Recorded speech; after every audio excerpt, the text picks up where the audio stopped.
Well, hopefully this is going to be a luncheon you will never forget. Welcome. Oh, no, we're good. We're good? Okay. Welcome to the 17th Annual Women's Legacy Fund Luncheon. Happy to see all of you here today. This is an amazing room of men and women. I'm Linda Reitner. I'm co-chair of the Women's Legacy Fund Advisory Committee.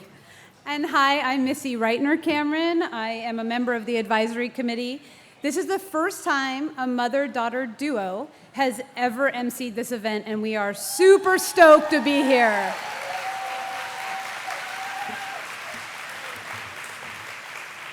So I suspect you're wondering why we're dressed like this. Wait a minute. You didn't all get the memo? Oh, I got the memo.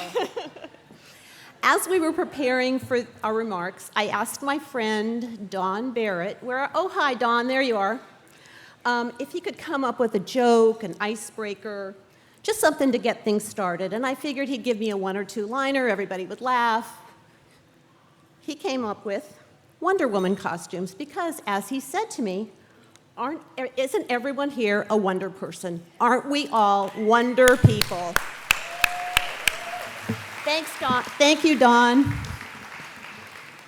So here we are. Now we're going to get a little serious. Since 2003, we can see ourselves right here. And ooh. Okay, no, okay, we're good. Okay, serious now. Since 2003, our endowment has grown from $100,000 to $1.5 million. I know, fantastic. We have presented grants of over $400,000. And in my mind, that is not a feat for mere mortals, but a feat for superheroes. Oh, and in case you didn't know, Missy likes to dress up. So it's not really my thing. She loves it. I figured, here we go. So in our family, philanthropy is a big deal. Dating back to my mother, who started a local City of Hope chapter in the 1960s, I've grown up with the understanding that giving back is an important value. While we've been involved in many charitable, religious, and cultural organizations, when I got to Women's Legacy Fund, it really resonated with me. To be a founding legacy leader should be enough. Oh, sorry. But to be standing with my daughter, who's also a legacy leader and member of the advisory committee, makes me feel over the moon. Philanthropy is a huge part of keeping us connected to our community and to each other.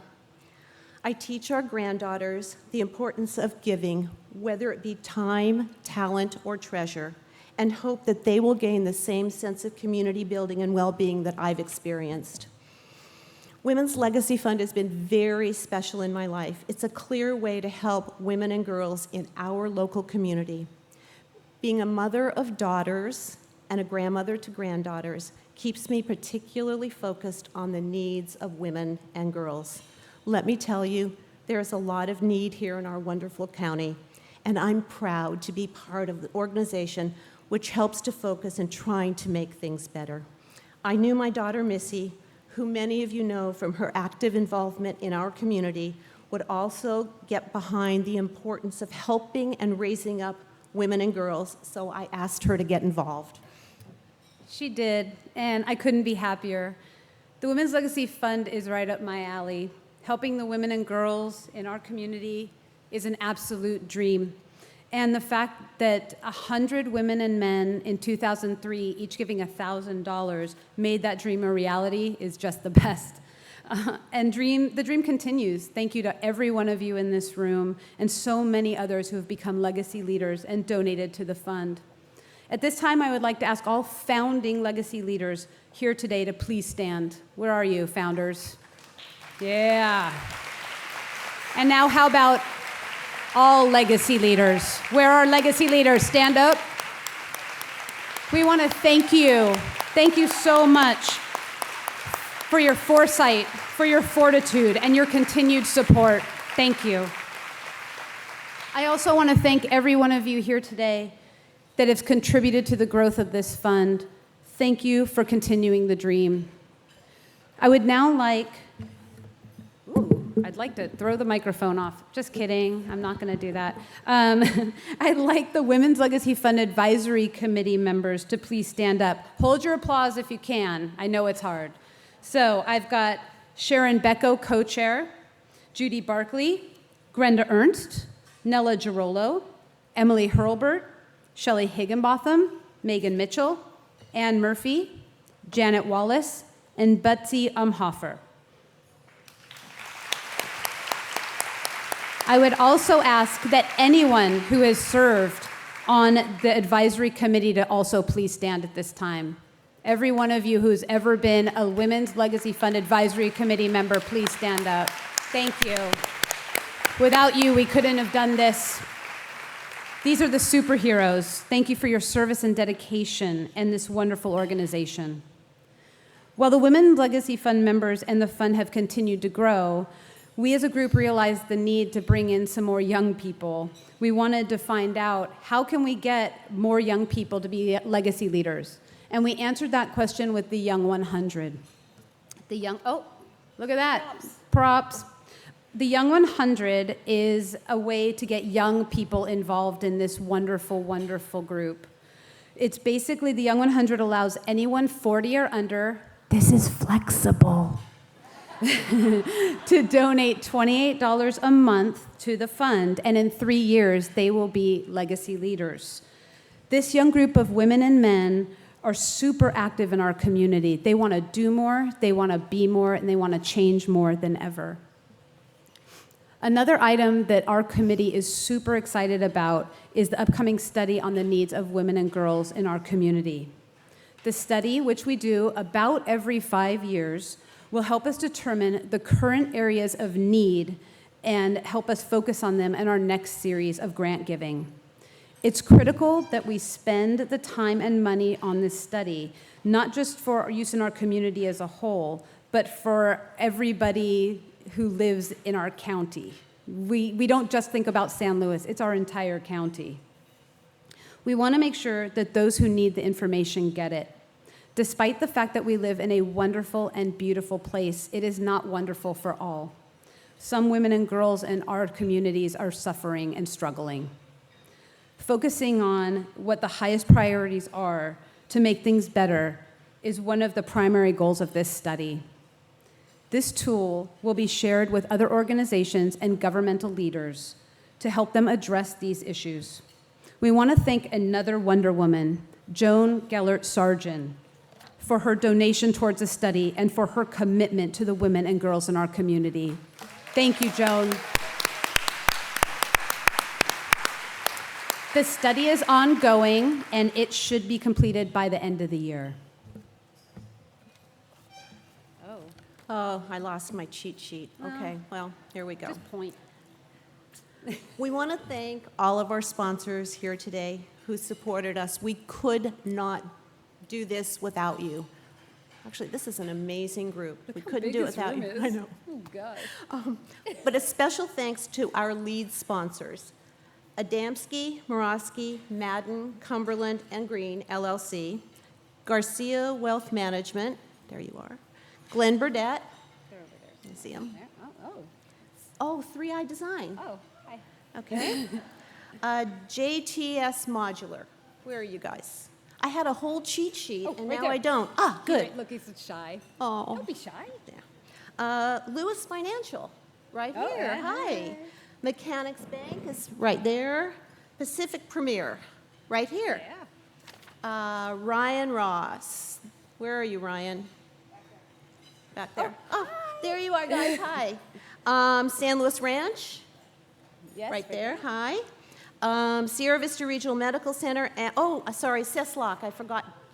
I skipped. There you are, guys. Sierra Vista Regional Medical Center and Twin Cities Community Hospital. Ah, there you are. Oh, there we go. Wacker Wealth Partners, right here. Thank you. Please join me in thanking all of our sponsors.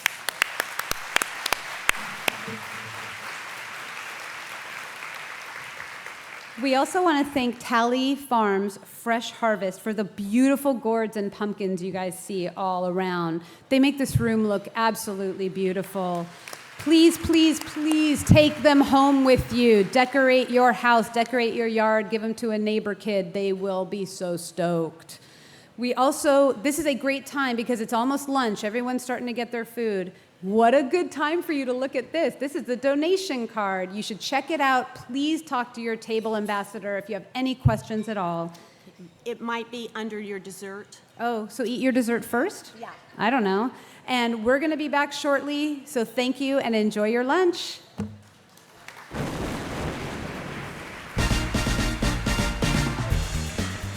Wonder Woman, Wonder Woman. All the world is waiting for you and the power you possess.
think? Huh? There's no way they're getting me in one of those little outfits, but I can wear the cape. That's good, right? I can wear the cape. Good morning, everyone. I'm Heidi McPherson, CEO of the Community Foundation, and I am honored and delighted to be one of the, strong people, just like all of you. Wish you all had capes. I know it doesn't really go with my outfit, but I figure it'll show up in pictures, right? So, first of all, we are 725 people strong here, boys and girls, right? So, 17 years ago, a group of committed Community Foundation board members and special friends had a vision that we could establish a fund at the Community Foundation that would provide grant funding forever to help the women and girls across this county. Because they knew, as we all know, that if you impact the lives of women and girls, you can impact the lives of men, boys, towns, cities, counties, national, international. It raises all boats to be able to support women and girls. Those early foundation board members brought special friends together, and they established the Women's Legacy Fund at the Community Foundation, an endowment at the foundation that would support women and girls forever, not just 17 years, 70, 100, forever. I'd like to continue our recognition that our super women who started in their cute little skirts, and how about those boots? Do you love those boots? Really? I want those boots. So I want to continue our recognition by thanking the early visionaries and celebrate the continued vision of the Community Foundation today. So join me in recognizing current and any past Community Foundation board members who are with us this morning. So if you are a current Foundation board member or you ever were a Community Foundation board member, please stand so we can thank you for your vision and support.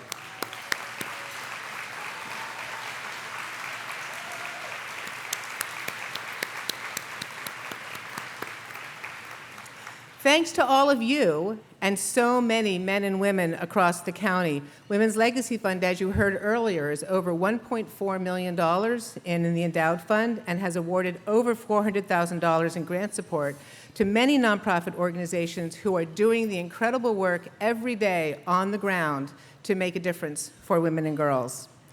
Now, many may ask, what is an endowed fund? It's kind of an odd name, and for those of you who have heard me speak before, an endowed fund is a little like a permanent savings account. You just put money in, you never take it out, and it earns interest over the years, and then you take some of that interest out and you put it to good use in the community. But the money that you put into your permanent savings account is permanent. You don't ever spend that. So that money will always stay there. That's what the Community Foundation is responsible for, managing that endowed fund. So it's here for good forever, and that's important for you to everybody to realize why an endowment is so important. So a little later, we're going to be seeing a video of last year's grantees, but I want to tell you a little story. This is getting hot. Can I take this off? It's tough being Wonder Woman, right? I'd like to share with you a story about one young woman whose life and her family and her community have been changed forever thanks to a grant from the Women's Legacy Fund. This grant was to People Self-Help Housing, which is one of our grantees, and it's an incredible story that I think demonstrates, she's just one story of hundreds of stories that grantees from the Women's Legacy Fund or from the Community Foundation and other programs really demonstrate. So I'm going to use her real name. She's given us permission to use her real name. Lizbeth was born in the United States to two loving parents who both work in the fields as strawberry pickers in Santa Maria. She started in the 5th grade with a program at People Self-Help for middle school girls, which is at such an early, important age to be able to tell girls that they are valued and that they have potential, and that we can wrap our support around girls at an early age. So she started in the 5th grade with this program at People Self-Help for middle school girls, and went on to be very active in a college readiness program, which the Women's Legacy Fund has supported for 2 years. The first in her family to even consider going to college, Lizbeth faced many, many challenges, as you would imagine, as she pursued her dream, one that no one in her family even understood. But it was her dream, and because it was her dream, she had their support. And she had the support from People's Self-Help to help bring her dream of attending college to a reality. In 2019, Lizbeth became one of the first students in the program to attend college.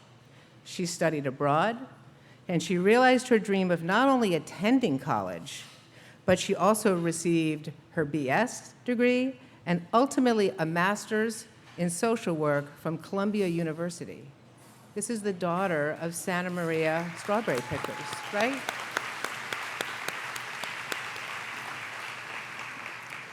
She's come a long way since those strawberry fields in Santa Maria. Now, her younger sister is also participating in the programs at People's Self-Help and also has dreams of following in her big sister's footsteps. What better legacy is there to be able to pass that dream of education and personal fulfillment on to your siblings in the next generation? At her graduation, Liz wore a sign on her cap. You know how they put words on the top of their caps when they graduate? On top of her graduation cap, it said, "I am the product of farm worker parents." And she is proud of them, and they are proud of her. And we are thankful to all of our grantees for the work that they do to help Lizbeth and so many other women and girls around our county. So now join me in watching a video as we celebrate last year's grantees.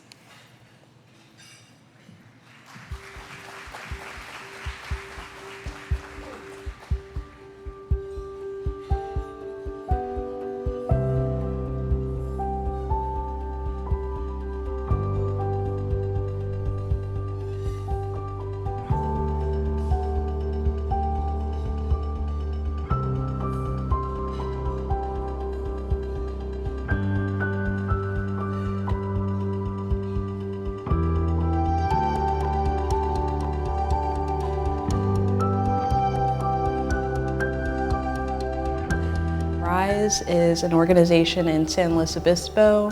It stands for Respect, Inspire, Support, and Empower. We have therapists here which see clients in order to help support clients through sexual assault and intimate partner violence. RISE is partnered with Grizzly Youth Academy, and basically there are roughly 6 girls that come for 12 weeks. And they come in relation to a sexual assault event that they have occurred in their lives. And the purpose of the group is in order to provide a space where they can open up and share their stories, and it helps promote growth in order to have healing occur. I've watched individuals move from that space and through their healing been able to go back to college or get a job that they've been dreaming of, or just really move into a space where they're excelling at life and meeting their dreams and their goals. And it's a really beautiful journey to watch and know that that's possible. RISE has grown so much. We've helped so many different clients that have come through here, created so many different groups, and so it definitely would be beneficial to have funds for the future. As far as RISE and its impact, it has really created a major impact within the community. The larger it is, the more of an impact it can have on our community, and that healing kind of ripples out. Ultimately, by serving individuals at RISE, it's about promoting healing in order to help them achieve what goals they have in mind. And I really believe that RISE has been serving the community very well, and it will continue to do so for the future.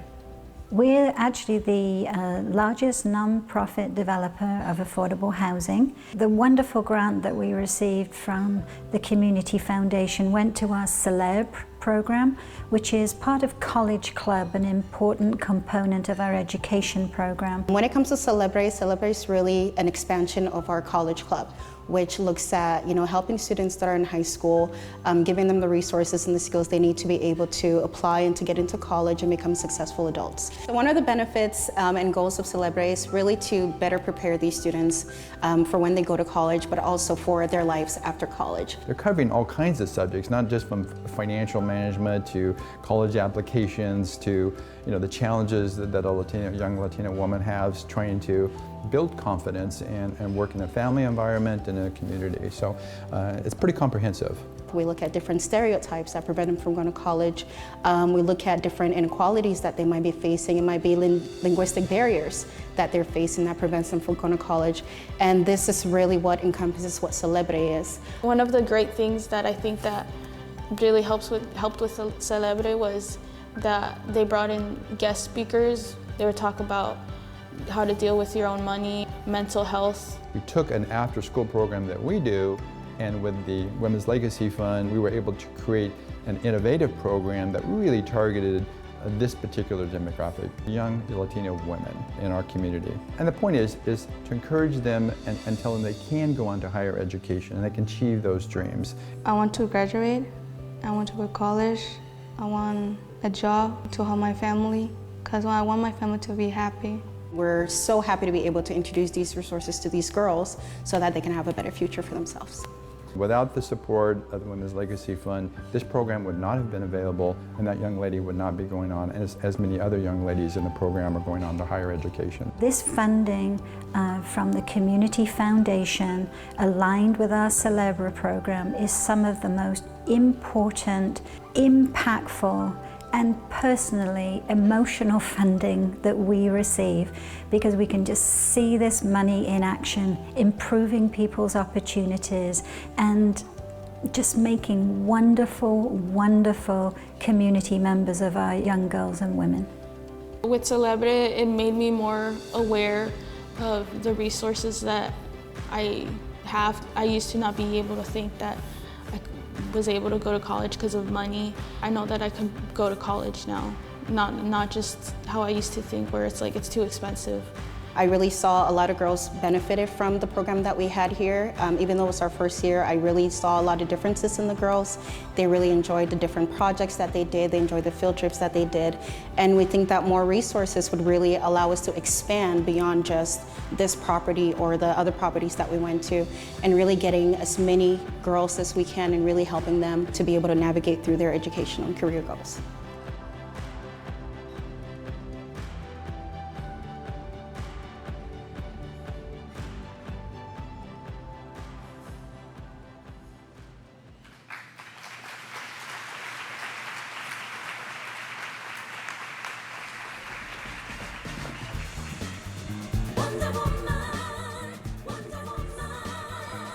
I'm just going to do this the whole day.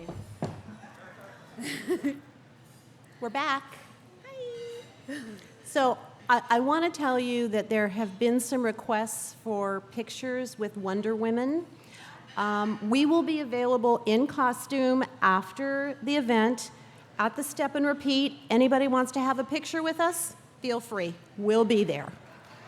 Could be kind of fun. Anyway, I think the video is just fantastic. It's wonderful to see how our grants are being used and how many young girls we've helped with this money. This year, we have grants again because that's why we're all here. We have our, Women's Legacy Fund is giving $60,000 in grants to 6 programs in our county. That's a lot of money, $60,000, right? And just to be able to see that video and see where that money is going and how things are actually taking shape is magical. So before we announce the grantees, I'd like to thank the Grant Review Committee for all of their hard work. So can we give them a round of applause? Thank you all so much for making sure these grants were distributed wisely. So, I'm super excited about this. Our first 2 grant recipients are the Boys and Girls Club of Mid-Central Coast and the Boys and Girls Club of South San Luis Obispo County, each receiving $10,000 for their Smart Girls program, right? So if you don't know about the Smart Girls program, Smart Girls is geared towards helping girls ages 8 through 12, encouraging them to develop lifelong healthy habits. Through activities, field trips, and adult female mentoring programs, girls gain self-esteem, learn about the importance of eating right and exercising, and getting firsthand experience developing positive relationships with peers and adults.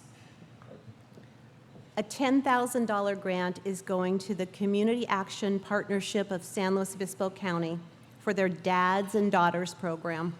It's been found that the benefits of dads spending time with their daughters is immeasurable. Aside from reducing the likelihood of child abuse, neglect, and partner violence, the bonds forged create models for more positive relationships with men in adulthood and better outcomes for children and families overall.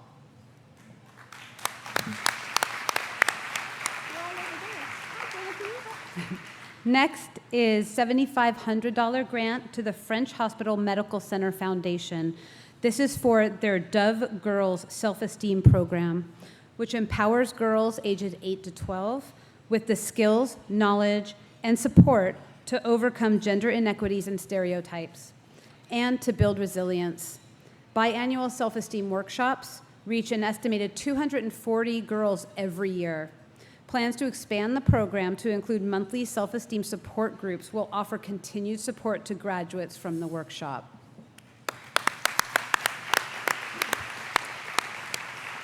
You saw in the video about the Celebrity program, and this year we are again giving a $20,000 grant to People's Self-Help Housing for the Celebrity program, which is college enrollment for Latinas entering bright, rewarding educations. It targets sure. Good work, guys. Targets Latinas age 14 to 20 who are residents of People's Self-Help Housing. Celebrity offers guidance in support of participants' academic progress. The program also matches students with one-on-one mentors who provide the support needed for first-generation college enrollees. And then we have a $2,500 grant for Transitions Mental Health Association for their Youth Treatment Program, or YTP.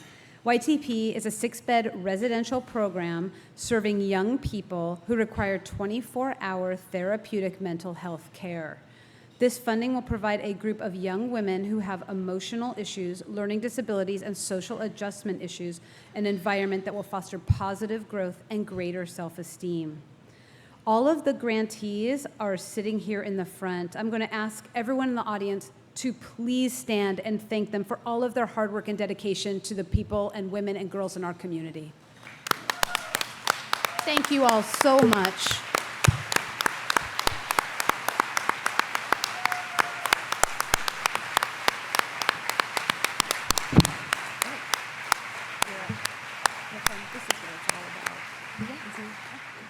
You know, I realize this is what it's all about, everybody.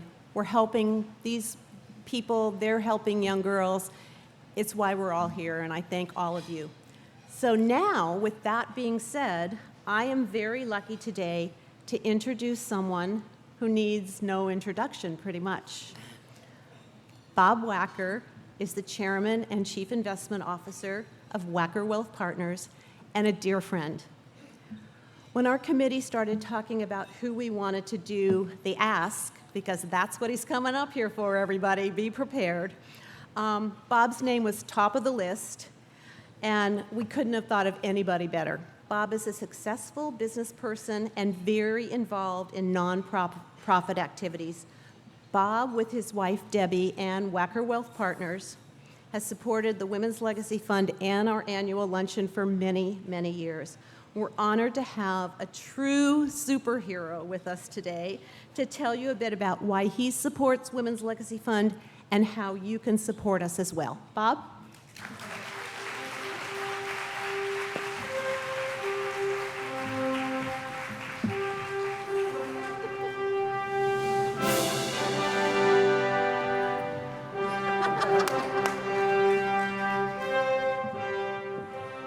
Well, thank you, Linda, and thank you, Missy. And I feel like maybe I could leap tall buildings in a single bound now, but I'll probably be more concerned about not tripping over the curb on the way to my car.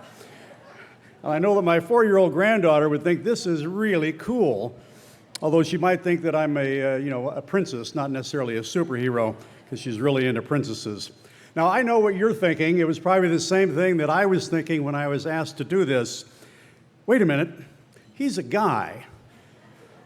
And this is the Women's Legacy Fund. Is this really the guy who should be doing this? The person should be doing this? And to tell you the truth, I don't know.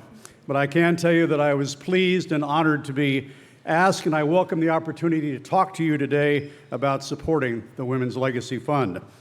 You see, I am the very lucky beneficiary of a lifetime of inspiration and example by strong and caring women. But I know there are many women and girls who don't have that blessing in their lives, who need your support in order to be inspirational to themselves and to those that they love. Now, in full disclosure and transparency, as Linda mentioned, this is in the parlance of philanthropy what is known as the ask. So this is not an ambush. There's no hot boxing. We're not going to embarrass anybody or put anybody on the spot, but this is your opportunity to, after you have heard what the Women's Legacy Fund has done and is doing for women and girls in our community, to be a part of making their lives better. So under your dessert, as I think Missy mentioned, there is a card here, and I would ask that each of you take that card now and put it in your hands. Just look it over while I tell you a little bit why I support the Women's Legacy Fund. And if you'll indulge me for a few minutes, I'm going to start by telling you about my mother. Now, Mom was the oldest of 9 children, born to a railroad worker and a mom who was obviously a very busy mom with 9 children. She was born in Jellicoe, which is a small town on the border of Kentucky and Tennessee. Half of the town was in each state. She never knew which state she was from because the courthouse burned down. They were dirt poor, but Mom was an early entrepreneur. When she was 3 years old, she took her new baby brother in a little red wagon around the neighborhood and tried to sell him. Not give him away, but sell him. Now, in high school, besides helping to raise 8 siblings, she worked as a soda jerk after school at the drugstore and as a linotype operator for the little newspaper in Clinton, Tennessee, in the evening. At 17, when her dad was transferred to Southern Ohio and the rest of the family went, the publisher of that newspaper and his wife offered to let her live with them so that she could finish high school there in Clinton. She graduated, got a good job working at a top-secret government project in neighboring Oak Ridge, which may mean something to those of you who are at least as mature as I am. She fell in love, got married, and had 2 absolutely adorable children. Well, at least one absolutely adorable child. At 35, she became a widow with 2 children in junior high school. Rather than stay in the town where she felt that she forever would be known as the widow whacker, she moved her 2 kids to Arizona, where she knew absolutely no one. She got a job at an answering service. You might remember before we had machines, people go, doctor's service, put the little plug in there. And a few years later, she got a loan and she bought the answering service.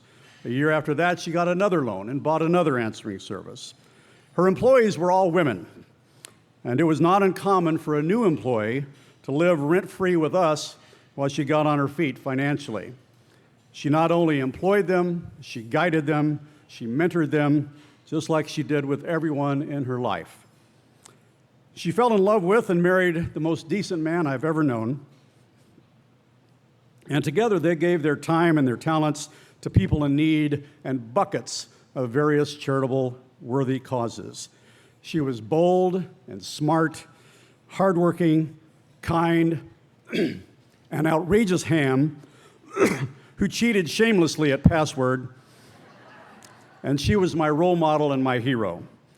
One of the warmest feelings I get is when my wife tells me that I am a male version of my mom, even though I know she's talking about the outrageous ham and shameless cheater part of her, not the kind, bold, smart part of her. And speaking of my better half, and then really that's not an empty platitude in this case, Linda will attest.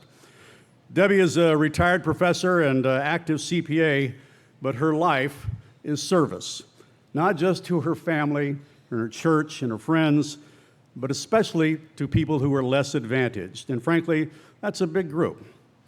I fell in love with her heart half a lifetime ago, and I proposed to her on my front doorstep the evening she returned dirty and exhausted from using her vacation for the umpteenth straight year volunteering as a counselor at the muscular dystrophy camp.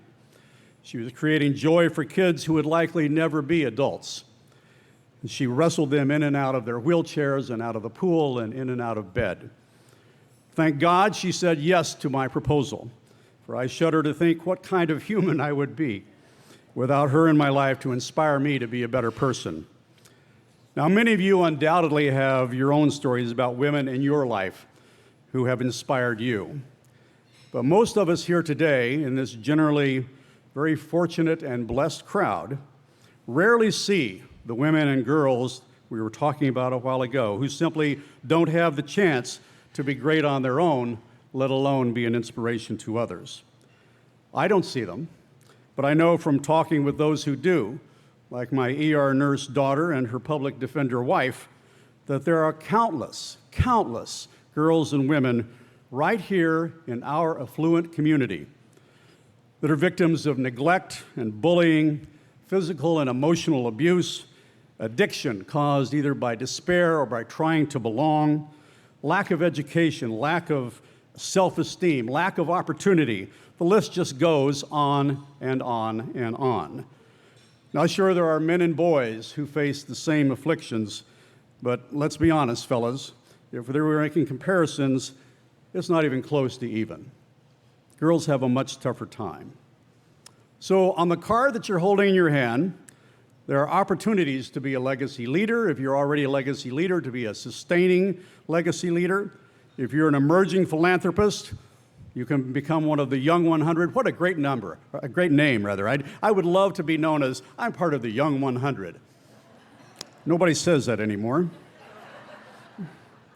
With a pledge over the next 3 years, there are opportunities to make a one-time gift, either for current grants or to build the endowment so that we can make these important grants for generations to come. There's lots of opportunities on there. If you have benefited, like I have, from the inspiration and guidance of strong and wonderful women, honor them by helping the Women's Legacy Fund create more strong, impactful women who can thrive themselves and be in the inspiration and guiding light for someone else in their lives as well. You know, this is almost the largest crowd we've had at one of these luncheons, and I would like it very much, because I love to compete, for this to be the biggest giving day that the Women's Legacy Fund has, and I hope you will help me with that. We are a blessed bunch, ladies and gentlemen, and this is a terrific opportunity to make your dollars count in helping those women and girls in our community who need help along life's way, and there's a lot of them. I hope you'll join me in making a personally meaningful contribution to the Women's Legacy Fund today. There are women ready and wanting to have a great and impactful life, but they need your help to do that. So please be generous, pick up that card, give till it hurts, and let's help them have that meaningful, impactful life. Thank you very much.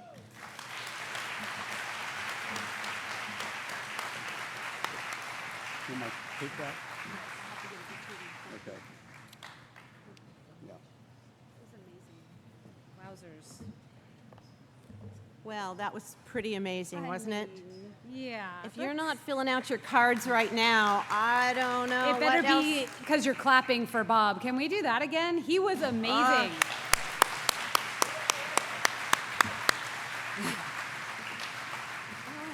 There are my All right. notes from before. Oh, well, that's not helpful now. All right. Well, hi. Well, Bob, thank you. I'm still a little dried off. All right. So I'm really excited to announce our speaker for today, Tootie Scott.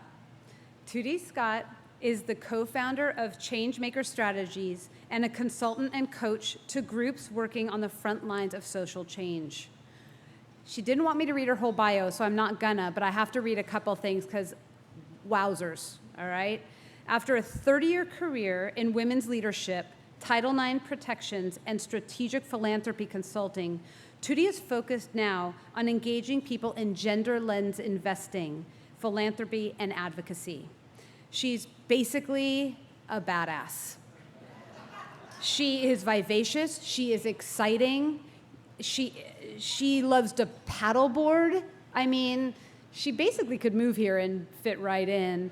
She lives in 2 cities right now, which, as somebody who does that too, I understand how crazy that can be, but man, on point. This woman is it. So I want us all to give a huge, warm San Luis Obispo welcome to our friend, Tootie Scott.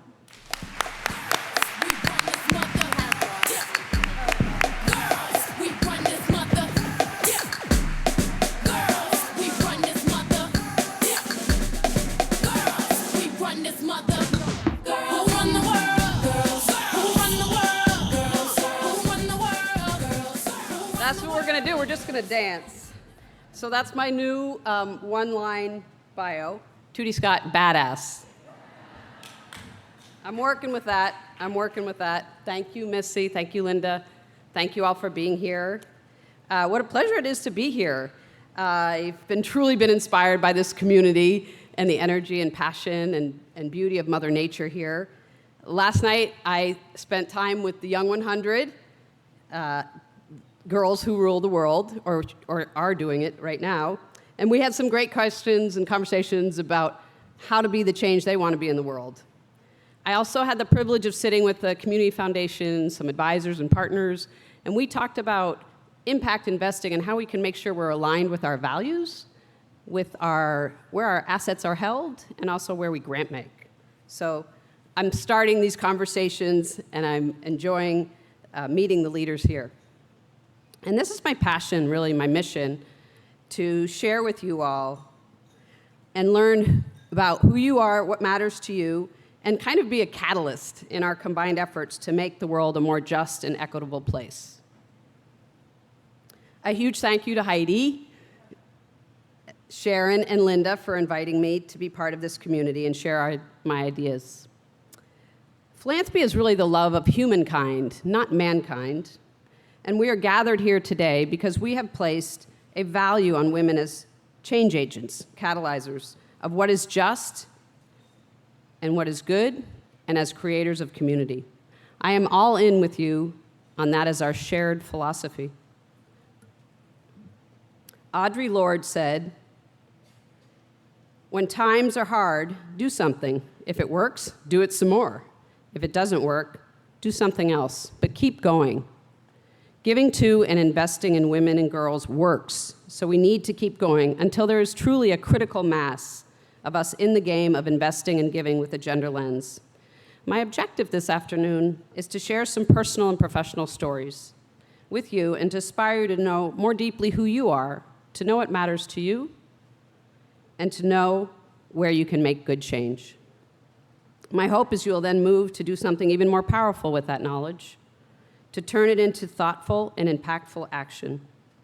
Ideally, action that results in a deepened investment of your time, talent, and treasure to the Women's Legacy Fund. Personally, I'd like to see another 0 on the end of those grants. Just saying. The work that it takes to do what those organizations do is far beyond the dollar amount that was shared. No disrespect, just desire for bolder numbers. So today, I'm going to review with you my Tootie toolkit to move you from sort of inaction to action with a gender lens. And times are hard for us right now. Divisiveness is not productive for anyone. And that is really what's controlling our public domain, and it's extremely harmful. Today, more than ever, we need to go hard on the issues and soft on the people. When we look specifically at women and girls, the following statistics hopefully mobilize us to want to act. Women are more likely than men to be affected by climate change. The United Nations indicates that 80% of people displaced by climate change are women. Our roles as primary caregivers and providers of food and fuel make women more vulnerable when flooding and drought occur. Nearly 1 in 4 women experience violence by a spouse or intimate partner. 7 million children live in families where severe partner violence has occurred. 500 women are raped or sexually assaulted daily in the US. Heavy sigh. One wants to immediately shift how boys are socialized in our world. I know you heard about that last year, but personally, I'd like to eliminate the video game industry completely, but maybe just the ones that sort of objectify women and over-sexualize them and have guns and violence. I guess that would be all of them, but I digress. I appreciate that. According to the World Economic Forum, it will take 208 years to achieve gender parity in the United States. This calculation includes both economic participation and political empowerment. 208 years. So we need to change that. And even here in San Luis Obispo County, the report, What Do Women Need?, demonstrates the gap in economic stability for female heads of households, making only really half of what they need to cover costs to live here, the high costs and gaps in childcare, and really the disturbing statistic I read that 48% of girls in 11th grade have much higher levels of sadness compared to 28% of boys. Clearly, we need to step up.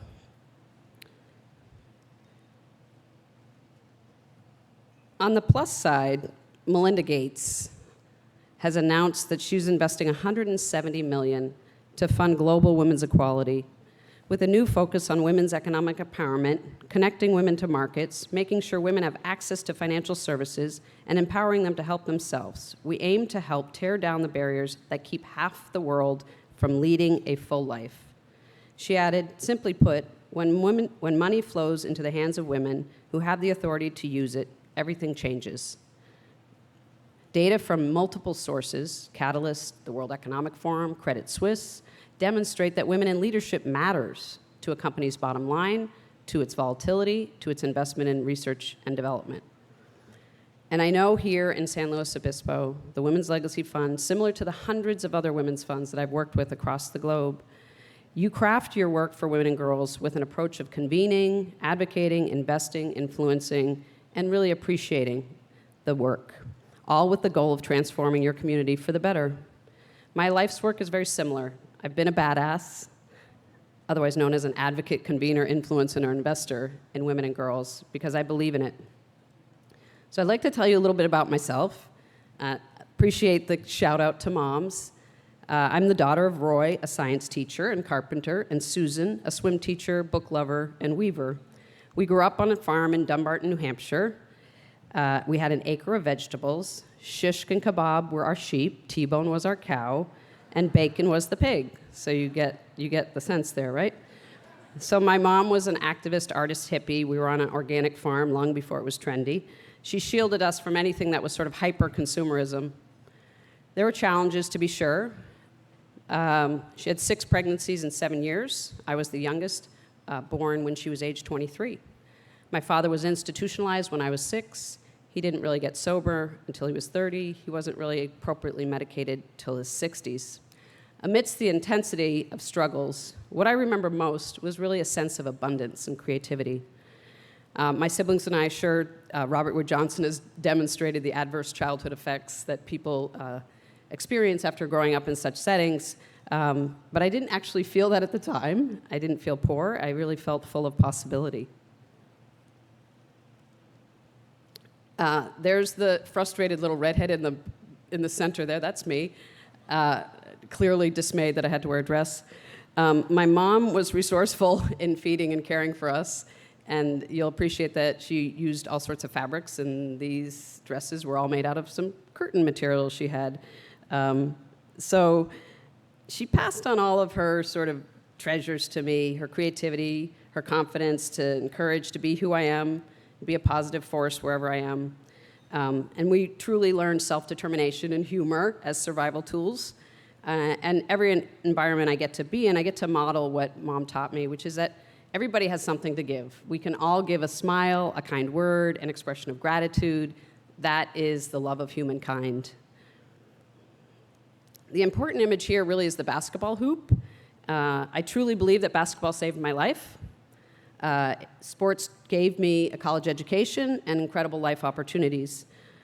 I also know that basketball helped me to jump class, and research shows that I'm not alone in this. 96% of women who are in the C-suite played sports. In 1976, I got to attend the Larry Siegfried basketball camp. To get there, I picked strawberries, a nickel a quart. Dave Cowens, show of hands, anybody know Dave Cowens? All right, thank you, thank you. A redhead, he was there. He invited me over to his table, and he shared with me about redheads. I was, 12 years old, 13 years old. And, we need more anesthesia because we're kind of fiery, so you got to, dampen us down a little bit. We're full of vim and vigor, as my friends tell me. Any redheads in the room? Raise your hand. Okay, we are the badass. We're kind of feisty. So I learned at camp all about the slide, the foot fire, all those basketball drills. I was a total gym rat. I loved it. It was a transformational moment for me. There were 6 hoops. I was in heaven. At the end of the week, they give out awards, not for the best redhead. I did get one. Not for the most valuable, but for the most desired to play. So my whole life has really been about hustle and 110% effort, and that's how I got where I got. So from there, sports and my childhood really taught me about focusing inward for my strengths, and basketball and using my body taught me to embody my power first. So my first lesson in the 2D toolkit is that the lessons of the body can shift women into voicing our power. If you've ever seen a really incredible basketball game, women are much bigger than me now and 6 feet tall, and they're yelling, "Help!" On defense. And, voicing our power requires us to actually be in our bodies. A strong sense of self is sourced from our social and emotional development, and our personal power is enhanced by cognitive development and physical health. Power is seen by many as mostly present in money and relationships, but actually originates in the lessons of our body. As Diana Nyad teaches us, we need to walk like we own the earth. Several years ago, an author and educator and activist, Christian McEwen, interviewed me for her play, Legal Tender, Stories of Women and Money. In my conversation with Christian, I came out, not as a cancer survivor, which I am, not as someone who had unplanned open heart surgery at age 53, which I did, not as a daughter of an alcoholic with mental illness, which I just did. It's only the second time I've told that story publicly. I didn't even come out as a lesbian, which is a whole other story for itself. All of those are actually much easier for me to talk about than my money story. When Christian asked me what class I was raised in, I paused and I said, I was actually born into the class of hard knocks, and now I live in the class of comfort and elegance. Some people call those classes working class and owning class. I prefer to name them for what they are from my experience. One has multiple daily challenges and limits of what one can access versus a life full of choice and opportunity. I love that the Women's Legacy Fund has a value of reflection, because I think it's really important that we reflect on one's journey and we start to become more emotionally vulnerable and share one's story, especially about your money. I do believe that in order for us to be able to help more people, we actually have to start sharing our relationship with money, our history with money, and our approach with money. That, to me, is going to turn up the dial for women's giving across the globe. Audre Lorde said, if I didn't define myself for myself, I would be crunched into other people's fantasies for me and eaten alive. As women, we need to embody our personal power to fully claim and boldly share our money stories. I'm doing my Wonder Woman badass Amy Purdy confidence pose. For those of you who don't know Amy Purdy, she talks about how actually our hormones are changed when you stand in this position.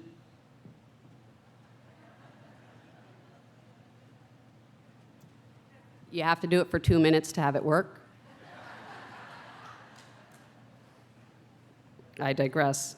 I did it in the bathroom before. So I had the privilege of working with Billie Jean King for 15 years and hundreds of other champion athletes. I spent 15 years there trying to get everybody to believe that we should invest in women's sports. And this was long before the 1996 Olympics, when this country knew more than Jane Fonda and Martina and Chrissy. I was crazy passionate about making sure other girls had of all backgrounds. I gotta lose the cape, sorry. It's still present. I was really wanted other girls who had my background and experience to have the opportunity of economic security. That's really what I felt was, the biggest lift for me out of sports, beyond being, fiercely competitive and excited to compete with myself first and then with others. I traveled to Dallas, Chicago, Atlanta, every single tier 1, tier 2 city, and I'd sit in living rooms and I'd say, Billie Jean King, she's at Wimbledon, she's at World Team Tennis matches, she's out and about, she couldn't be here, but she wanted me to tell you that it's time for you to come out. And at that time, there was a little bit of pause, and they'd say, no, I just want you to come out about your gift and being bolder about why you want to make more women leaders through the lessons of body and through sports and funding us. In my work building the women's sports movement with my colleagues in the early 90s, we were working to showcase elite female athletes and expand sports access for all girls. We worked tirelessly to uphold Title IX, the federal law mandating equal treatment of males and females in education programs that receive federal funds. In my opinion, the most important civil rights legislation passed in the 20th century. Thank you. My favorite days were walking the halls of Congress with Billie. We'd go every February and meet with senators and their aides. And the whole way along the way, somebody'd get her, and we'd walk the whole way, and she'd be giving them forehand tips and backhand tips.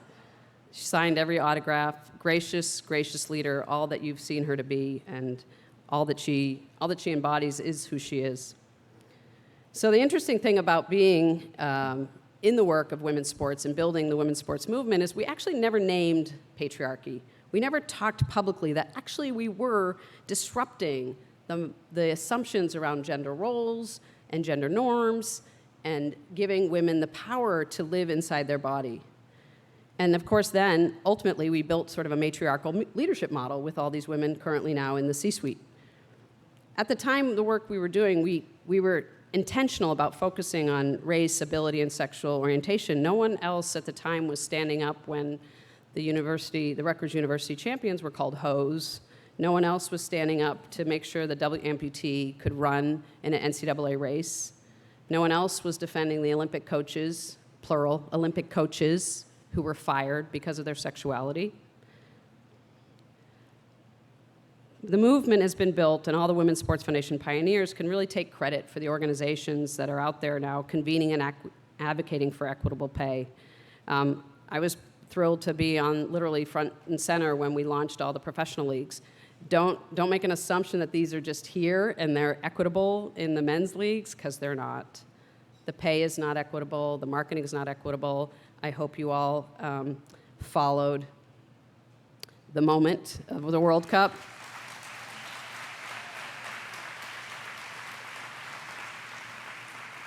So Megan and her teammates are taking on and working with the Time's Up movement to really move equitable pay forward. She's my sister from another mother. I would have been her if I was born 20 years ago. Truly believe that. So here we are in the women's philanthropic ecosystem, and there's the Women's Legacy Fund. Look at the power and the sisterhood that's reflected on that screen. These are the leaders. These are the folks who have been naming and claiming the field. I put my company in there because I've worked with every single organization there and probably most of the women's funds. What is it that you all want to dream to be? What is the power of this group? You deserve to be bold, to grow your impact, your dollars, and all of you to voice your money stories as change agents. quite honestly, you all are lucky to have Heidi McPherson as the leader of your community foundation.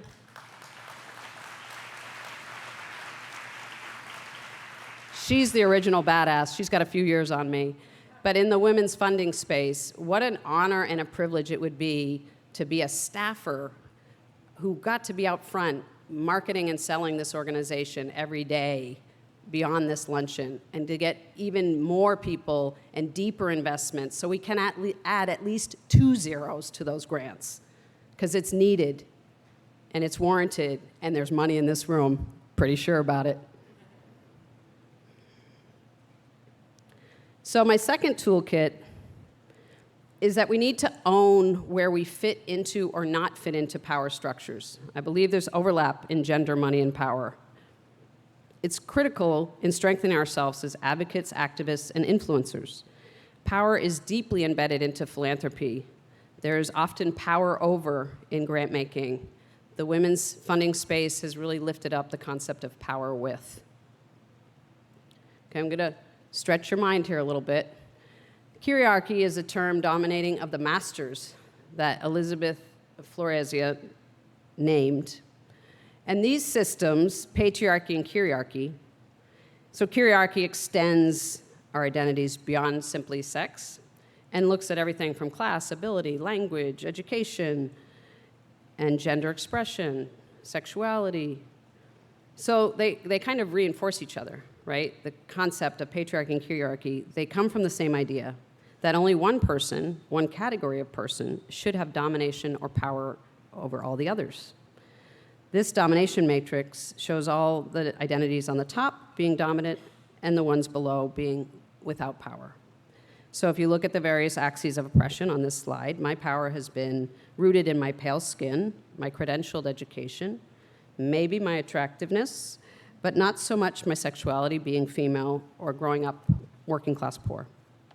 So taking a moment for yourself and see, where do you fit inside or outside the power? And what are you going to do knowing that you actually have the privilege of that power? And how will you engage with people who have a different perspective living without the power? Mind you, most of these are social constructs. We've decided about skin color. We've decided about gender, that there should be a dominant. But as I said last night, we've had centuries of white male leadership in government, military, finance, media, sports.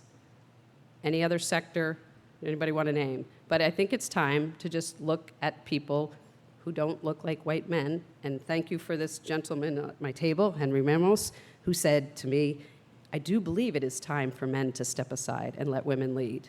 And I appreciate that.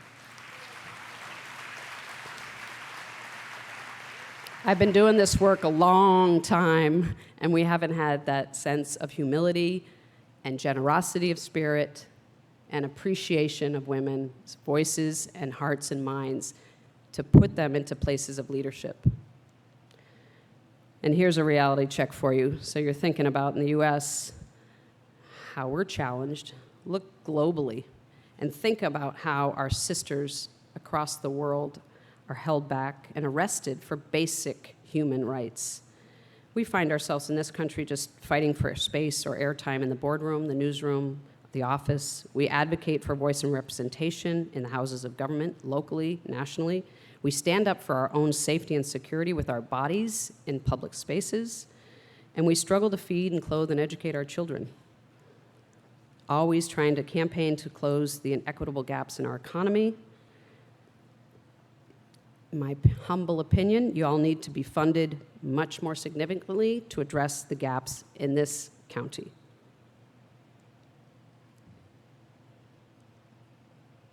So I just thought I would show you why I give to women and girls. If you haven't figured that out yet, you got the message, why I give. Just thought I would show you where I give.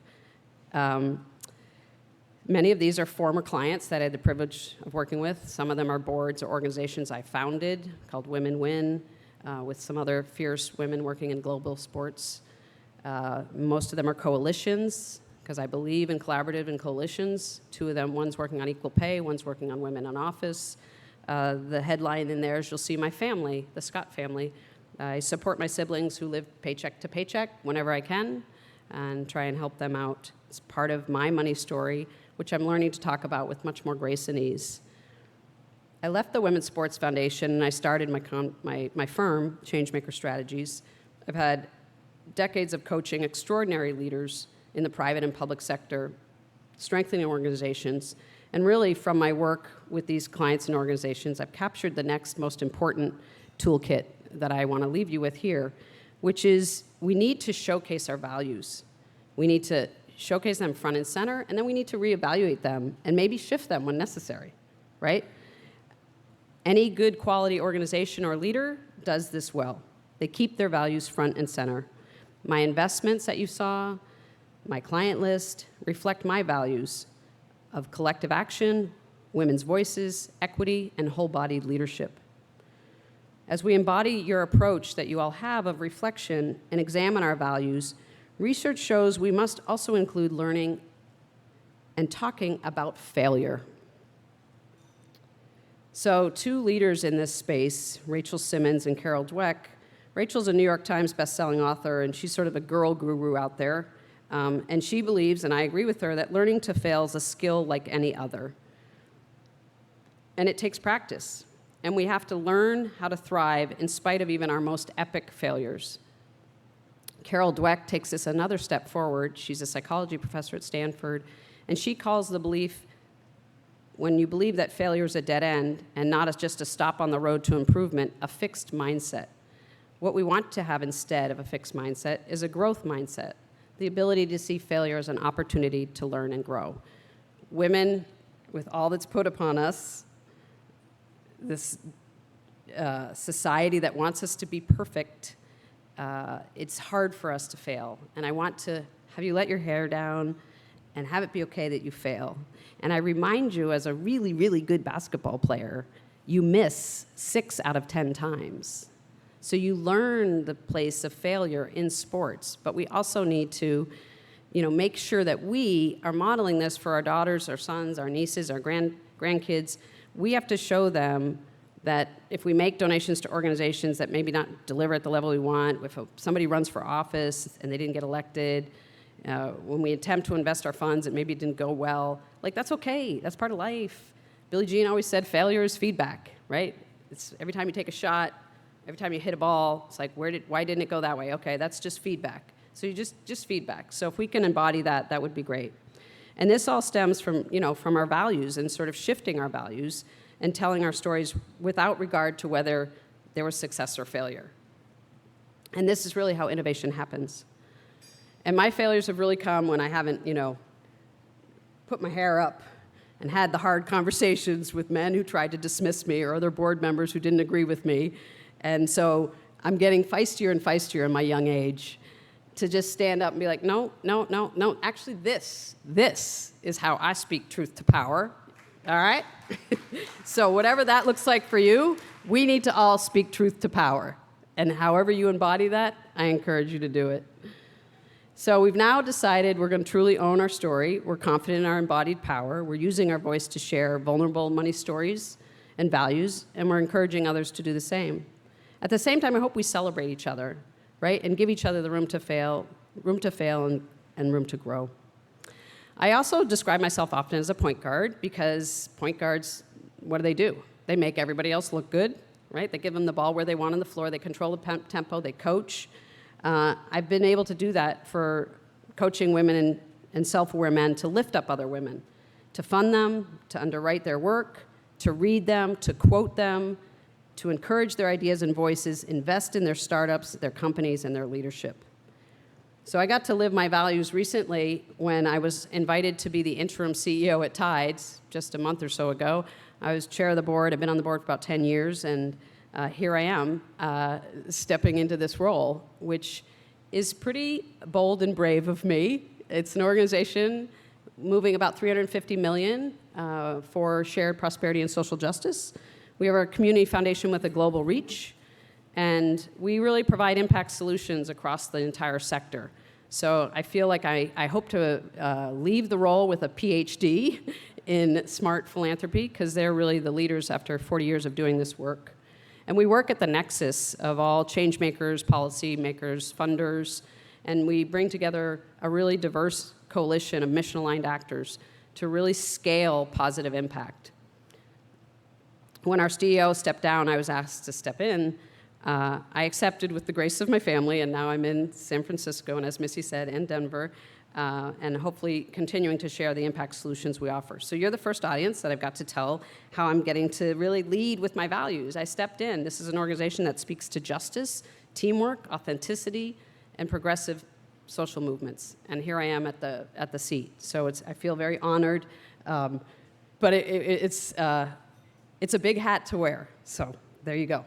So, and I need to wear my point guard, cocky confidence in this role, and we all need to own our confidence, because courage, control, and confidence are really the spaces and places women need to own. This has been demonstrated in research from the Women's Philanthropy Institute.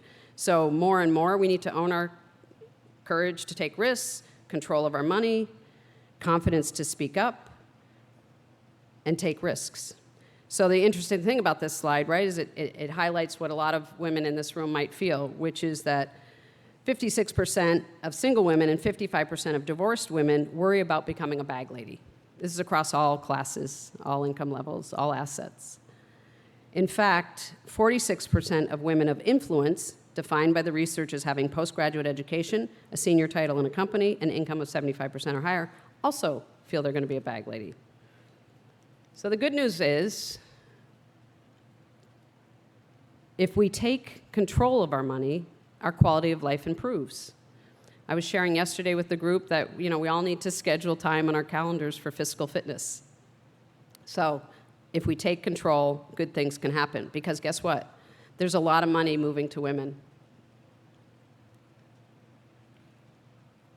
Women are controlling $20 trillion in investments and are increasingly individuals of wealth.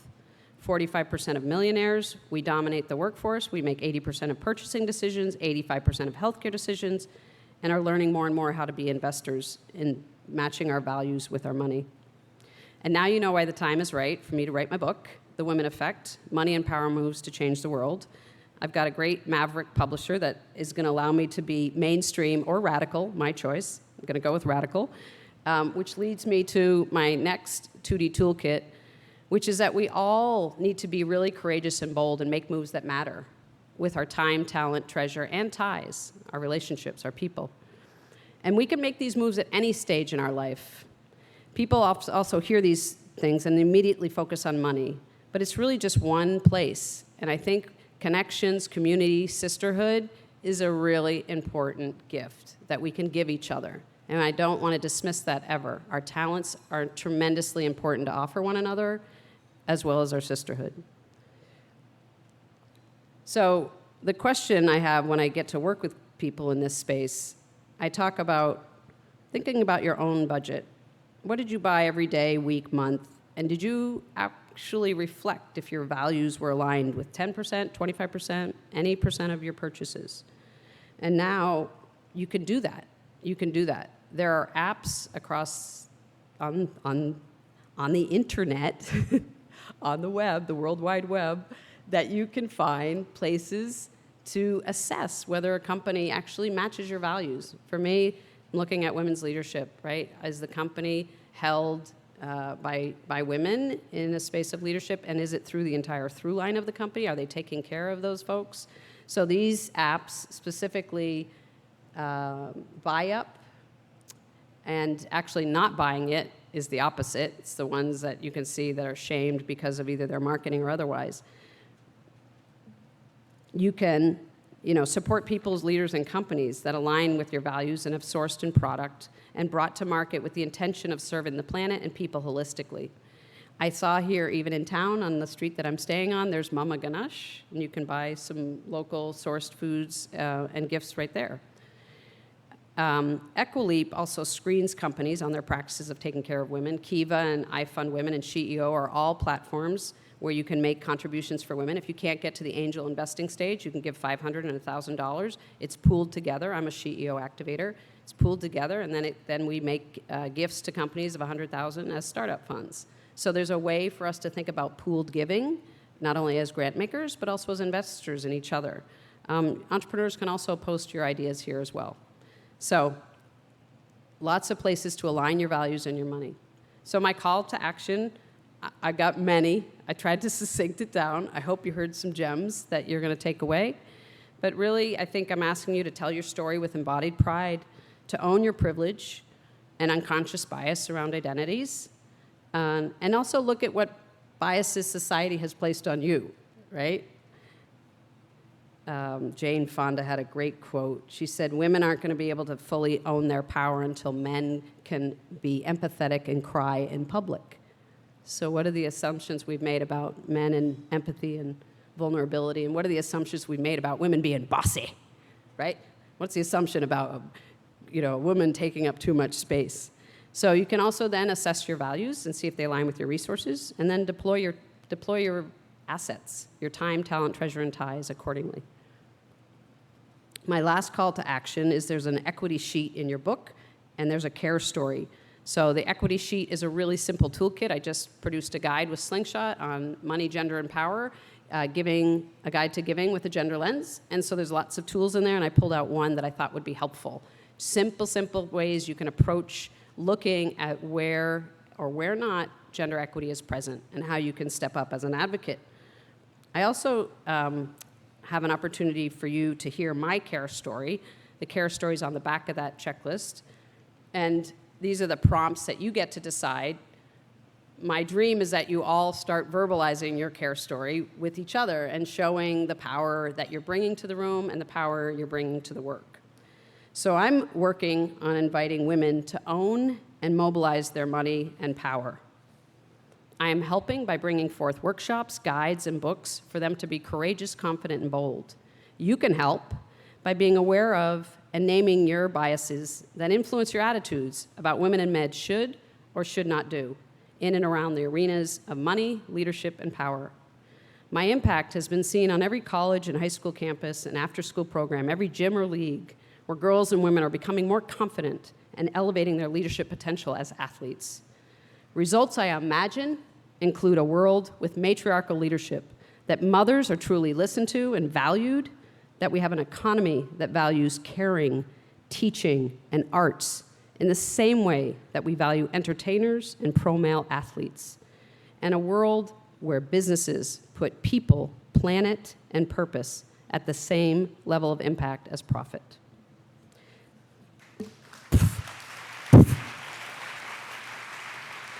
That's only the second time I've read that out loud. It's a little spooky.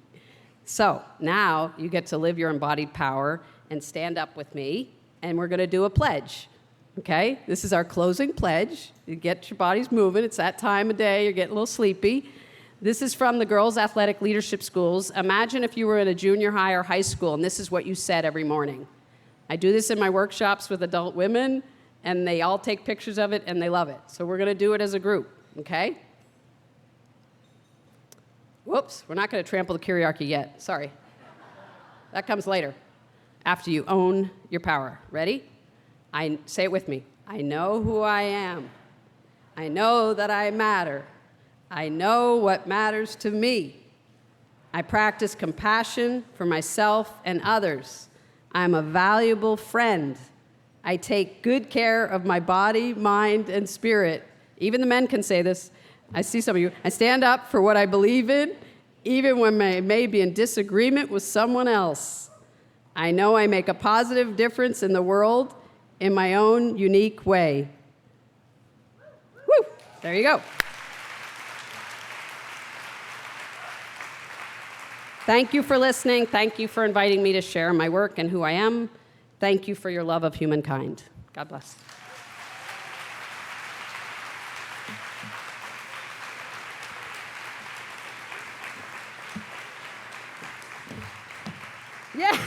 Yes. You came back in the outfits. Oh, yay. Thank you. Oh my gosh. Thank you. That was amazing. All right. Yeah, okay. Can we all thank Tootie again, please, for her amazing time with us?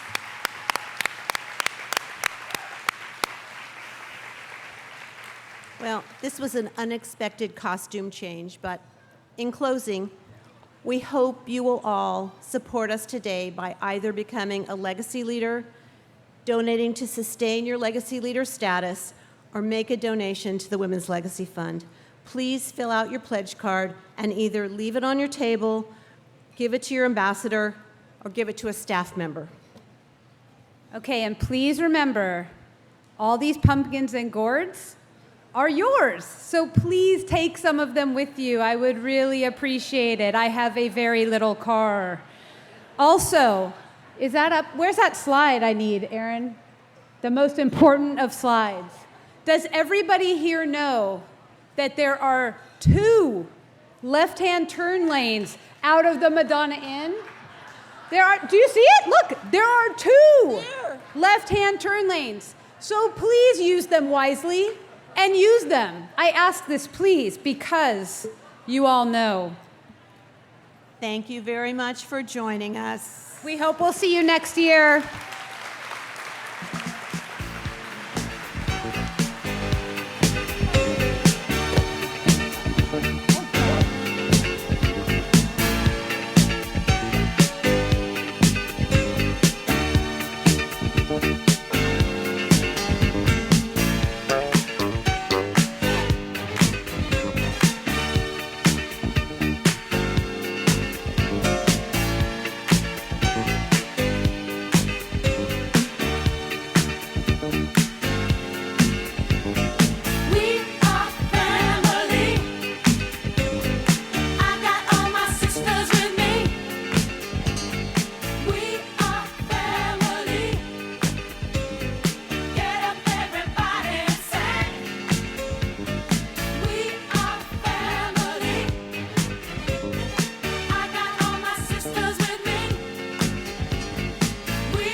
Just begun to get our share of this world's delight. High hopes we have for the future and our goals in sight. We know we don't get depressed. Here's what we call our golden rule. Have faith in you and the things you do. You won't go wrong. Oh no, this is our family jewel.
they won't. Boy, don't even try to touch this.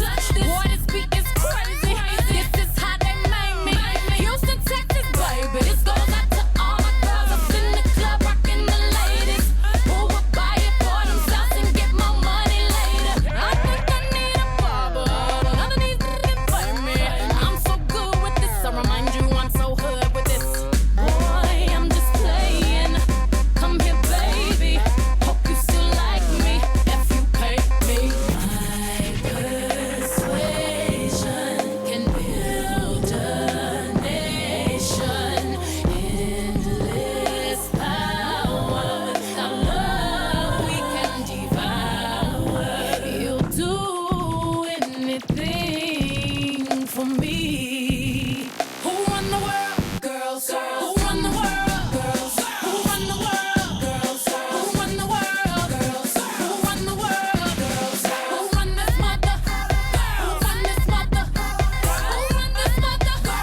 Who run this mother? Who run the world? Girls. Who run the world? Girls. Who run the world? Girls. Who run the world? Girls.